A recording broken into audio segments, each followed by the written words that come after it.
দেশে শিক্ষার প্রসার হলেও মান বাড়েনি বলে মন্তব্য করেছেন তত্ত্বাবধায়ক সরকারের সাবেক উপদেষ্টা ডক্টর হোসেন জিল্লুর রহমান। চট্টগ্রামে কিউসি গ্রুপের চেয়ারম্যান সাইফুদ্দিন কাদের চৌধুরীর 10ম মৃত্যুবার্ষিকী উপলক্ষে আয়োজিত স্মরণ সভায় তিনি একথা বলেন।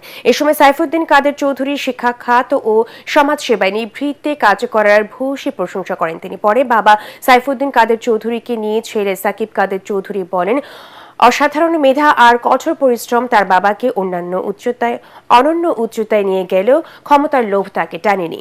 সাংবাদিক ওসমান গনি মনসুরের সভাপতিত্বে স্মরণ সভায় সোনালী ব্যাংকের চেয়ারম্যান এম মুসলিম চৌধুরী, মহানগর বিএনপির আহ্বায়ক এরশাদ উল্লাহ, জামান উদ্দিন কাদের চৌধুরী অন্যান্যের মধ্যে উপস্থিত ছিলেন।